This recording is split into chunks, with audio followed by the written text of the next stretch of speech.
شروع اللہ کا نام لے کر جو بڑا مہربان نہایت رحم والا ہے۔ یاسین، قسم ہے قرآن کی جو حکمت سے بھرا ہوا ہے۔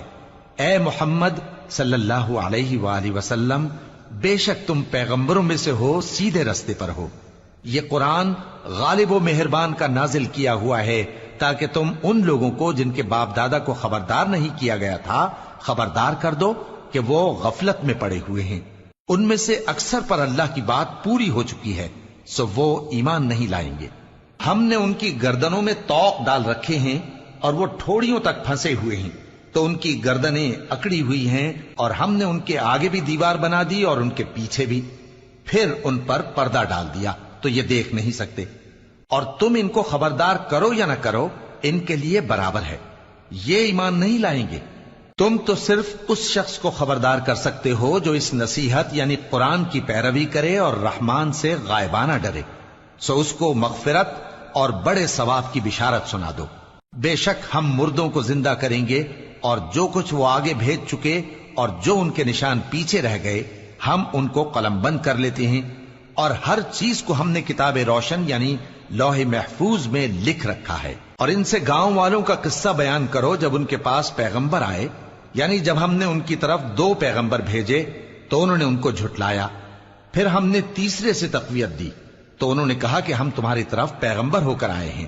وہ بولے کہ تم اور کچھ نہیں مگر ہماری طرح کے آدمی ہو، اور رحمان نے کوئی چیز بھی نازل نہیں کی، تم محض جھوٹ بولتے ہو۔ انہوں نے کہا کہ ہمارا پروردگار جانتا ہے کہ ہم تمہاری طرف پیغام دے کر بھیجے گئے ہیں، اور ہمارے ذمے تو صاف صاف پیغام پہنچا دینا ہے اور بس۔ وہ بولے کہ ہم تم کو اپنے لیے منحوس سمجھتے ہیں، اگر تم باز نہ آؤ گے تو ہم تمہیں سنسار کر دیں گے اور تم کو ہم سے دکھ دینے والا عذاب پہنچے گا۔ انہوں نے کہا کہ تمہاری نحوست تمہارے ساتھ ہے، کیا اس لیے کہ تم کو نصیحت کی گئی؟ نہیں، بلکہ تم ایسے لوگ ہو جو حد سے تجاوز کر گئے ہو۔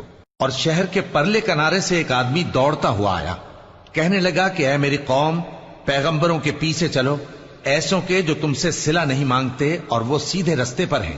اور میں کیوں اس ذات کی پرستش نہ کروں جس نے مجھے پیدا کیا اور اسی کی طرف تم کو لوٹ کر جانا ہے؟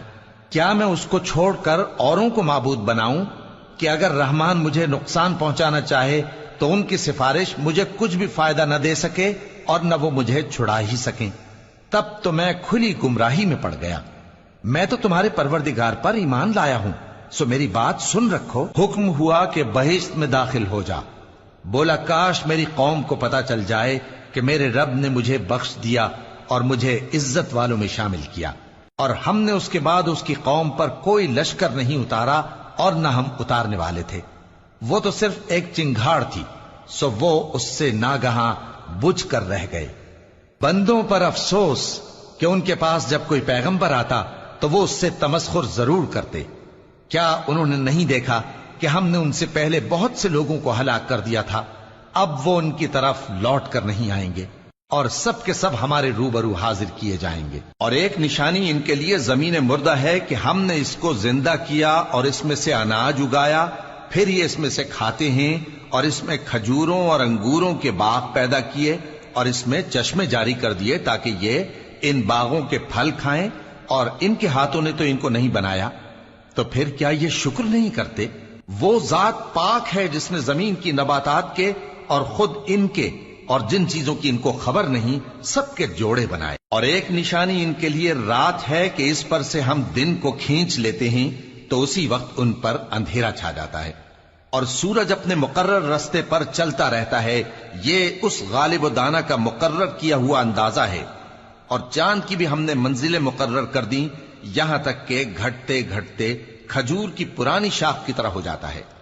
نہ تو سورج ہی سے یہ ہو سکتا ہے کہ چاند کو جا پکڑے، اور نہ رات ہی دن سے پہلے آ سکتی ہے، اور سب اپنے اپنے مدار میں تیر رہے ہیں۔ اور ایک نشانی ان کے لیے یہ ہے کہ ہم نے ان کی اولاد کو بھری ہوئی کشتی میں سوار کیا، اور ان کے لیے ویسی ہی اور چیزیں پیدا کی جن پر یہ سوار ہوتے ہیں، اور اگر ہم چاہیں تو ان کو غرق کر دیں، پھر نہ تو ان کا کوئی فریاد رس ہو اور نہ ان کو رہائی ملے، مگر یہ ہماری رحمت اور ایک مدت تک کے فائدے ہیں۔ اور جب ان سے کہا جاتا ہے کہ جو تمہارے آگے اور جو تمہارے پیچھے ہے اس سے ڈرو تاکہ تم پر رحم کیا جائے، اور ان کے پاس ان کے پروردگار کی طرف سے کوئی نشانی نہیں آتی مگر اس سے منہ پھیر لیتے ہیں۔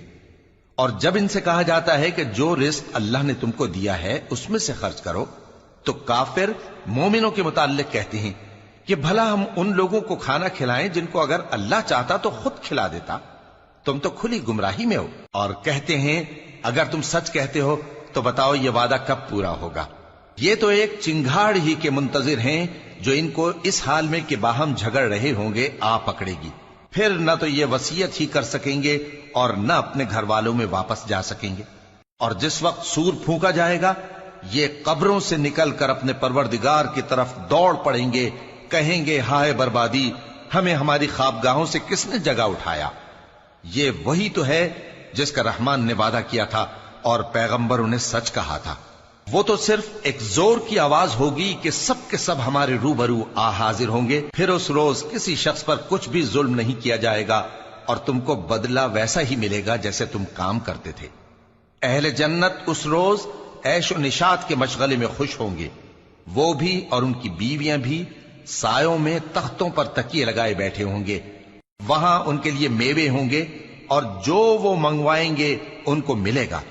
ان کو پروردگار مہربان کی طرف سے سلام کہا جائے گا، اور وہ فرمائے گا کہ گناہ گارو تم آج الگ ہو جاؤ۔ اے آدم کی اولاد، کیا میں نے تم سے کہہ نہیں دیا تھا کہ شیطان کو نہ پوجنا، وہ تمہارا کھلا دشمن ہے، اور یہ کہ میری ہی عبادت کرنا یہی سیدھا رستہ ہے؟ اور اس نے تم میں سے بہت سی خلقت کو گمراہ کر دیا تھا، تو کیا تم سمجھتے نہیں تھے؟ یہی وہ جہنم ہے جس کے تمہیں دھمکی دی جاتی تھی، جو تم کفر کرتے رہے ہو اس کے بدلے آج اس میں داخل ہو جاؤ۔ آج ہم ان کے منہوں پر مہر لگا دیں گے اور جو کچھ یہ کرتے رہے تھے ان کے ہاتھ ہم سے بیان کر دیں گے اور ان کے پاؤں اس کی گواہی دیں گے، اور اگر ہم چاہیں تو ان کی آنکھوں کو مٹا کر اندھا کر دیں، پھر یہ رستے کو دوڑیں تو کہاں سے دیکھ سکیں گے؟ اور اگر ہم چاہیں تو ان کی جگہ پر ان کی صورتیں بدل دیں، پھر وہاں سے وہ نہ آگے جا سکیں اور نہ پیچھے لوٹ سکیں۔ اور جس کو ہم بڑی عمر دیتے ہیں تو اسے تخلیق میں اوندھا دیتے ہیں، یعنی اسے بچپن کی کمزوری والی حالت کی طرف لوٹا دیتے ہیں۔ تو کیا یہ سمجھتے نہیں؟ اور ہم نے ان کو یعنی اپنے پیغمبر صلی اللہ علیہ وآلہ وسلم کو شعر گوئی نہیں سکھائی، اور نہ وہ ان کو شایع ہی ہے، یہ تو محض نصیحت ہے اور صاف صاف قرآن ہے، تاکہ اس شخص کو جو زندہ ہو خبردار کرے اور کافروں پر بات پوری ہو جائے۔ کیا انہوں نے نہیں دیکھا کہ جو چیزیں ہم نے اپنے ہاتھوں سے بنائیں ان میں سے ہم نے ان کے لیے مویشی پیدا کر دیے اور یہ ان کے مالک ہیں، اور ان کو ان کے قابو میں کر دیا تو کوئی تو ان میں سے ان کی سواری ہے اور کسی کو یہ کھاتے ہیں، اور ان میں ان کے لیے اور فائدے اور پینے کی چیزیں ہیں، تو کیا یہ شکر نہیں کرتے؟ اور انہوں نے اللہ کے سوا اور معبود بنا لیے ہیں کہ شاید ان سے ان کو مدد پہنچے، مگر وہ ان کی مدد کی ہرگز طاقت نہیں رکھتے، اور وہ ان کی فوج بنا کر حاضر کیے جائیں گے تو ان کی باتیں تمہیں غمناک نہ کر دیں۔ یہ جو کچھ چھپاتے اور جو کچھ ظاہر کرتے ہیں ہمیں سب معلوم ہے۔ کیا انسان نے نہیں دیکھا کہ ہم نے اس کو نطفے سے پیدا کیا، پھر وہ تڑاک پڑاک جھگڑنے لگا اور ہمارے بارے میں مثالیں بیان کرنے لگا اور اپنی پیدائش کو بھول گیا، کہنے لگا کہ جب ہڈیاں بوسیدہ ہو جائیں گی تو ان کو کون زندہ کرے گا؟ کہہ دو کہ ان کو وہ زندہ کرے گا جس نے ان کو پہلی بار پیدا کیا تھا، اور وہ ہر طرح کی تخلیق کو جانتا ہے، وہی جس نے تمہارے لیے سبز درخت سے آگ پیدا کی، پھر تم اس کی ٹہنیوں کو رگڑ کر ان سے آگ نکالتے ہو۔ بھلا جس نے آسمانوں اور زمین کو پیدا کیا، کیا وہ اس بات پر قادر نہیں کہ ان کو پھر ویسے ہی پیدا کر دے؟ کیوں نہیں؟ اور وہ تو سب کچھ پیدا کرنے والا کامل علم والا ہے۔ اس کی شان یہ ہے کہ جب وہ کسی چیز کا ارادہ کرتا ہے تو اس سے فرما دیتا ہے کہ ہو جا، تو وہ ہو جاتی ہے۔ وہ ذات پاک ہے جس کے ہاتھ میں ہر چیز کی حکومت ہے، اور اسی کی طرف تم کو لوٹ کر جانا ہے۔